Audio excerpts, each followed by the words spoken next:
Bagaimana jika seorang ayah penyandang disabilitas dipaksa untuk berpisah dari anak kandungnya, padahal mereka saling menyayangi? Halo semuanya, apa kabar? Semoga kita semua dalam keadaan sehat ya. Di sini aku mau ceritain tentang film yang mengisahkan perjuangan seorang ayah penyandang disabilitas dalam memenangkan hak asuh anaknya. Guru-guru dari sang anak menilai bahwa ayahnya tidak dapat membesarkan putrinya dengan baik, mengingat kekurangan yang ayahnya miliki. Pada akhirnya pihak sekolah sepakat membawa permasalahan ayah dan putrinya ini ke Departemen Pelayanan Anak. Yang artinya hak asuh sang anak terancam diambil alih oleh pemerintah. Lalu bagaimanakah nasib mereka berdua? Apakah perjuangan sang ayah berhasil atau malah sia-sia? Bagaimanakah kisah selanjutnya? Sekarang langsung kita masuk aja ke dalam alur cerita filmnya.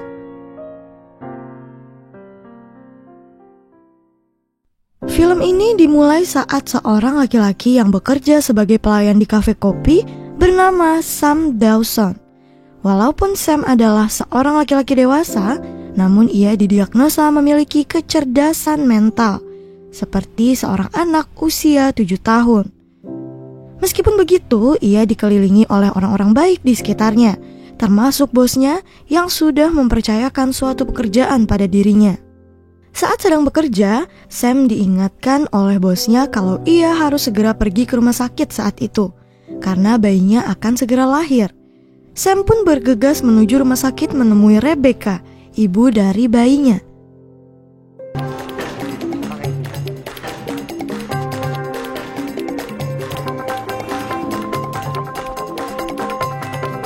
Setibanya di sana, Sam begitu sangat senang atas kelahiran seorang putri kecilnya yang cantik. Sam memberikan nama pada putrinya, yaitu Lucy Diamond Dawson, nama yang terinspirasi dari lirik lagu The Beatles, band favoritnya.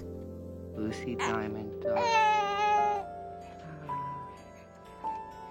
Berbeda dengan Rebecca yang tidak menginginkan kehadiran bayi itu, sepulang dari rumah sakit, Rebecca malah pergi meninggalkan Sam dan Lucy begitu saja.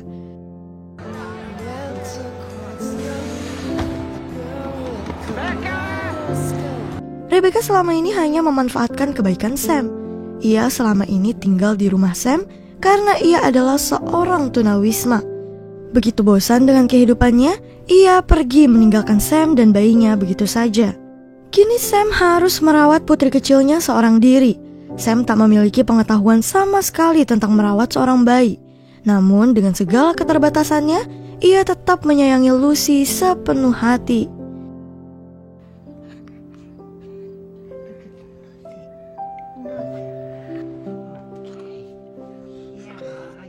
Mulai dari menggantikan popok, memberi susu, belanja kebutuhan bayi, dan yang lainnya yang diperlukan oleh Lucy.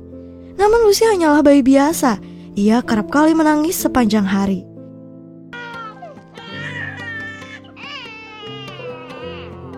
Akhirnya, tangisan itu membawa Annie, tetangganya, berbicara pada Sam. Annie bertanya mengapa bayinya terus saja menangis. Apa saja yang sudah ia lakukan pada bayinya? Sam pun menceritakan semuanya. Setelah mendengar cerita dari Sam, Annie memutuskan untuk membantu Sam dan memberitahukan padanya cara merawat bayi dengan benar. Misalnya seperti Sam yang seharusnya memberikan makan setiap 2 jam sekali, Annie menjelaskannya dengan cara yang Sam mengerti, yaitu dengan menyesuaikan waktu acara televisi favoritnya. Sam yang mengetahui kalau selama ini caranya salah pun merasa sangat bersalah pada Lucy.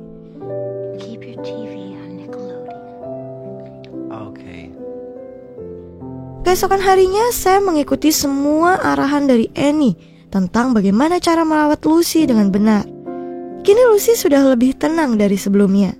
Sam memiliki teman-teman yang begitu sayang padanya dan juga Lucy. Teman-teman Sam itu ialah Robert, Ifty, Brad, dan Joe. Mereka semua sama seperti Sam, memiliki keterbatasan. Meskipun begitu, mereka saling mendukung satu sama lain. Mereka memiliki agenda rutin bersama seperti menonton video bersama, karaoke, sampai makan bersama di tempat favorit mereka. Kehadiran Lucy justru semakin mempererat hubungan pertemanan mereka yang selama ini sudah berjalan 8 tahun lamanya. Sam tidak bisa merawat Lucy sepanjang hari karena ia harus bekerja. Sam diizinkan membawa Lucy ke tempat kerjanya, namun ia terlihat kewalahan dan pekerjaannya menjadi kacau.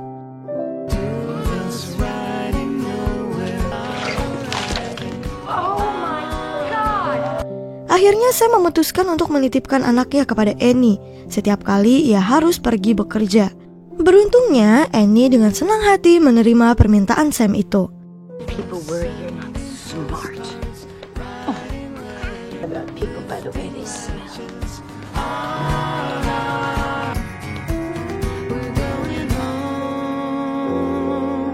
Hari demi hari pun berlalu.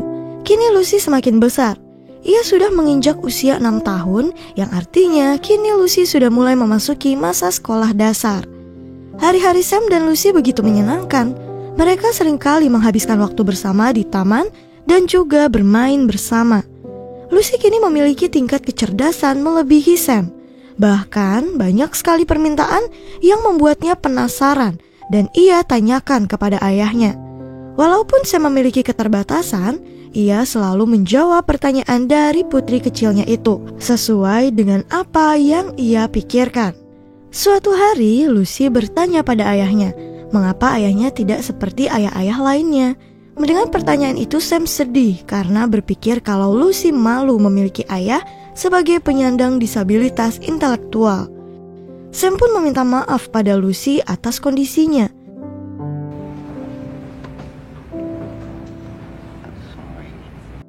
Namun Lucy tak mengerti apa yang ayahnya katakan. Lucy pun mengulangi pertanyaannya lagi. Ia mengatakan mengapa ayahnya tidak seperti ayah lainnya. Bersama Sam, Lucy bisa menghabiskan banyak waktu bersama. Bermain di taman bersama, yang dimana hal itu tidak biasa dilakukan oleh banyak ayah lainnya. Lucy mengatakan kalau ia begitu beruntung memiliki ayahnya. It's okay, Daddy. It's okay. I'm lucky. Nobody else's daddy ever comes to the park. Mendengar hal itu, Sam begitu lega dan senang. Mereka pun melanjutkan makan bersama di tempat makanan langganan ayahnya bersama dengan teman-temannya.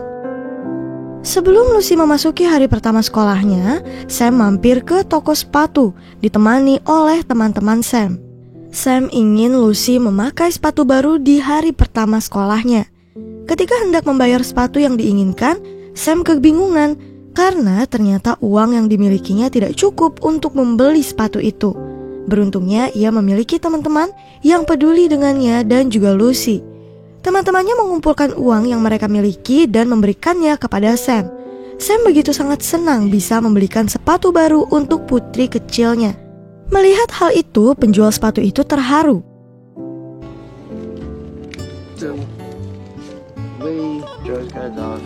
Penjual sepatu itu pun memberikan balon kepada mereka sesuai dengan keinginan mereka. Mereka pun senang bisa mendapatkan hadiah balon itu.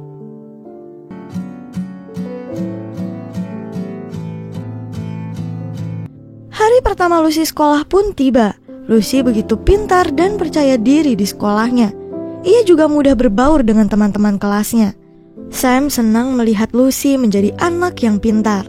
Lucy juga menjadi anak yang terbuka. Ia mengatakan yang sebenarnya kalau ayahnya memang memiliki keterbatasan mental. Namun teman-teman di sekolahnya Lucy selalu mengejek ayahnya.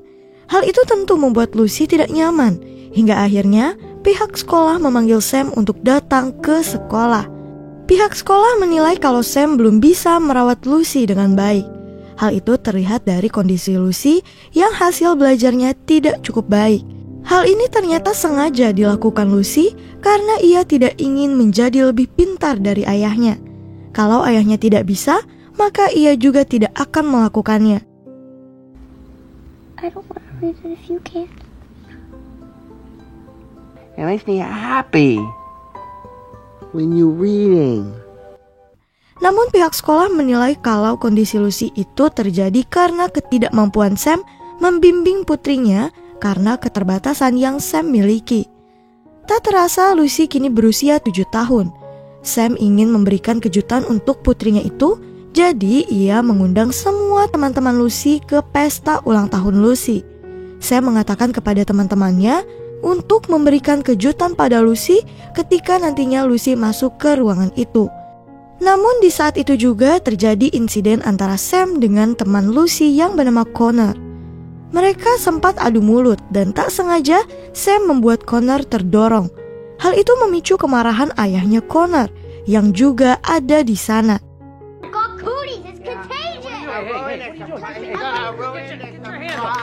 Connor juga mengatakan kepada Sam kalau Lucy mengatakan Sam bukanlah ayah kandungnya. Lucy yang baru saja datang pun kaget dengan apa yang terjadi di sana. Ia pun segera pergi berlari dan ketika Sam ingin menyusul putrinya, datanglah seorang tamu tak diundang. Tamu itu adalah Margaret, orang dari Departemen Layanan Anak dan juga keluarga. Margaret datang ke tempat Sam karena departemennya menilai kalau Sam tidak mampu menjadi orang tua yang baik untuk Lucy dengan keterbatasan intelektualnya itu.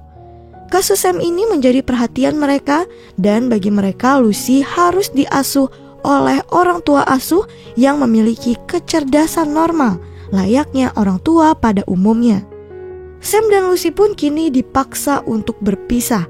Lucy berada di bawah pengawasan departemen itu, sementara Sam perlu menjalani beberapa pemeriksaan dan persidangan nantinya untuk memperjuangkan hak asuh anaknya. Sementara itu, kini Sam hanya bisa mengunjungi putrinya hanya 2 kali dalam seminggu.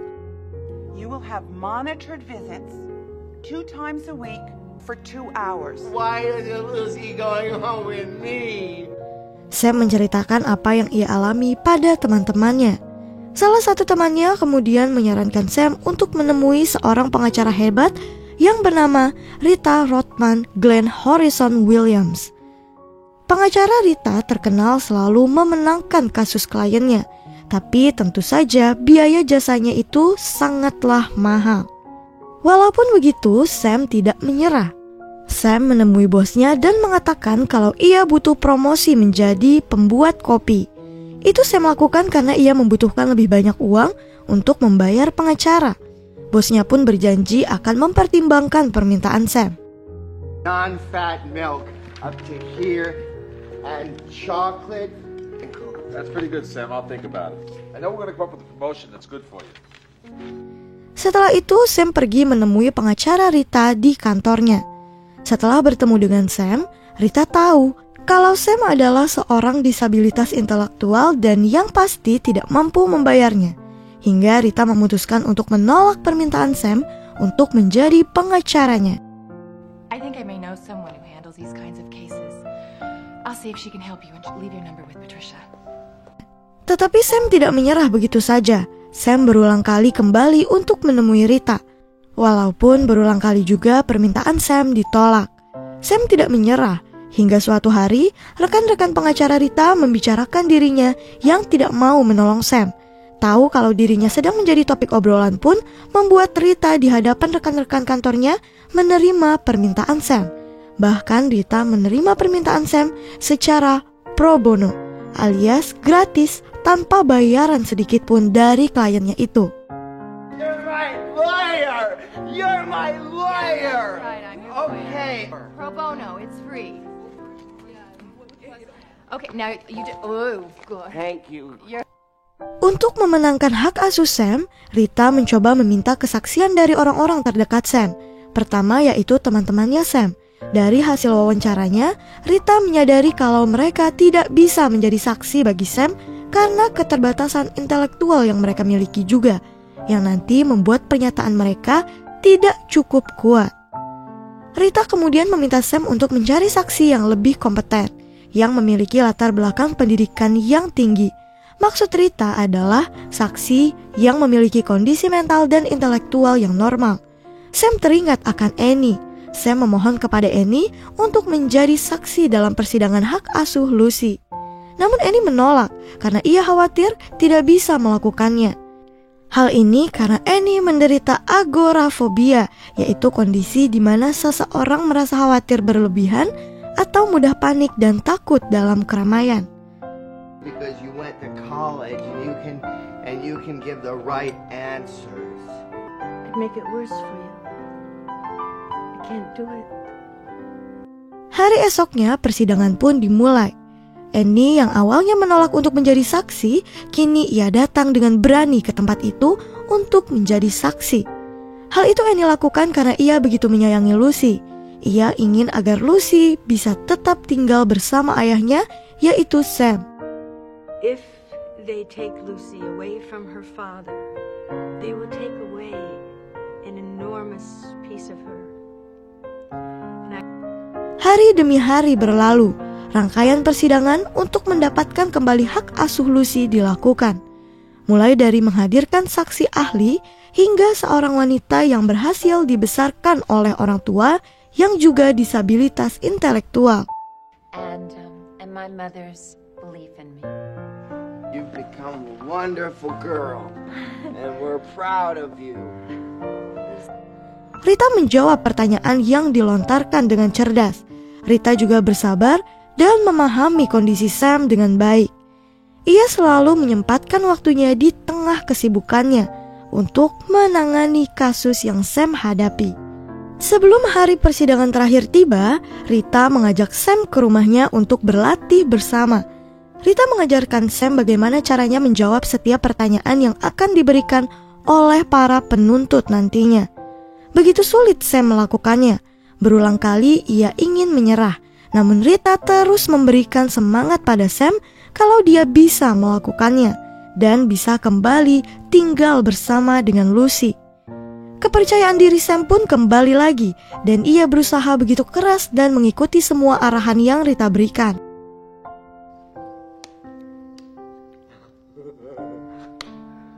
In some ways I'm smarter than her. Selama berada di rumah itu, Sam juga tahu kalau kondisi rumah tangga Rita sedang tidak baik-baik saja. Hubungan Rita dengan anaknya begitu dingin karena Rita yang sangat sibuk dan jarang ada waktu bersama dengan putrinya. Rita juga menceritakan kalau hubungannya dengan suaminya tidaklah baik. Sam pun mencoba mendekati putra Rita dan mengatakan kalau Rita juga sebenarnya ingin bermain dengan dirinya. Dari sinilah Rita menyadari bahwa ia juga bersyukur bisa bertemu dengan Sam dan menjalin hubungan pertemanan dengannya. Rita mendapatkan dukungan yang selama ini tidak ia dapatkan hingga ia kini bisa memulihkan kembali hubungannya dengan putranya. Hari persidangan terakhir pun tiba. Terlihat Rita begitu pandai untuk menjawab setiap pernyataan yang penuntut ajukan. Begitu juga dengan Sam yang juga berlatih sebelumnya. Kini Sam mampu menjawab setiap pertanyaan yang diajukan penuntut. Myself. Yeah, I look up to myself as a father. Namun penuntut di persidangan itu tidak kehabisan akal. Ia selalu memberikan pertanyaan-pertanyaan yang memantik emosional Sam, hingga Sam kehilangan kendali dan tidak bisa menjawab pertanyaan dengan benar. Don't you think she deserves more? In my heart of hearts, I think she deserves everything. Yes, she does. I want to stop right now. This is the end of this for me, okay? Akhirnya pengadilan memutuskan untuk memberikan hak asuh Lucy pada orang tua angkat karena menganggap Sam yang kerap kali emosional tidak bisa merawat Lucy dengan baik dan dapat melukai Lucy. Sam dan Lucy sangatlah sedih karena mereka harus berpisah secara terpaksa.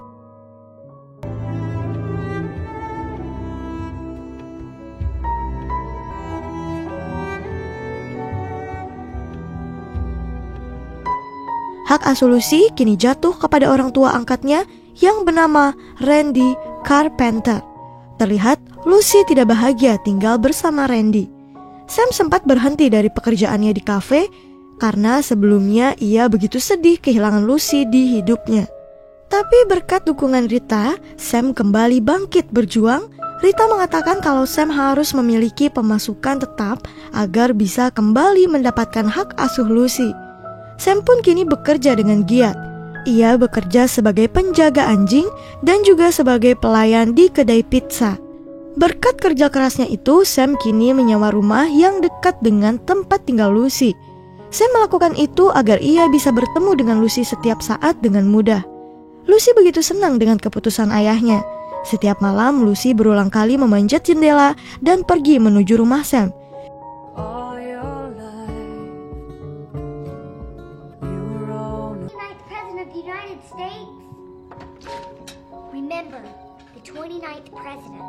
Hingga akhirnya Randy pun menyerah.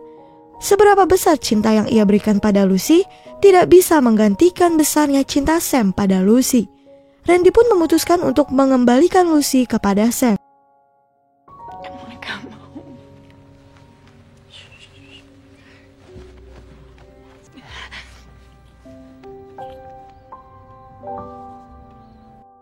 Sam begitu bersyukur dengan kebaikan hati Randy. Sam pun mengajak Randy untuk membesarkan Lucy bersama-sama. Sam mengatakan kalau Lucy sebenarnya memiliki satu impian, yaitu ingin merasakan kasih sayang seorang ibu. Bagi Sam, Randy adalah orang yang tepat, yang dapat memberikan kasih sayang seorang ibu kepada Lucy. Because I always wanted Lucy to have a mother. Because I think you're the red in her painting. Mendengar hal itu, Randy sangat berterima kasih kepada Sam karena sudah memberikan kesempatan padanya untuk menyayangi Lucy. Film pun ditutup dengan pertandingan sepak bola yang Lucy lakukan di sekolahnya. Di dalam pertandingan itu, semua orang yang menyayangi Lucy datang untuk menjadi supporternya. Mulai dari teman-teman Sam, Randy dan suaminya, Annie, serta pengacara Rita dan putranya. Mereka begitu gembira saat Lucy berhasil mencetak gol dalam pertandingan itu.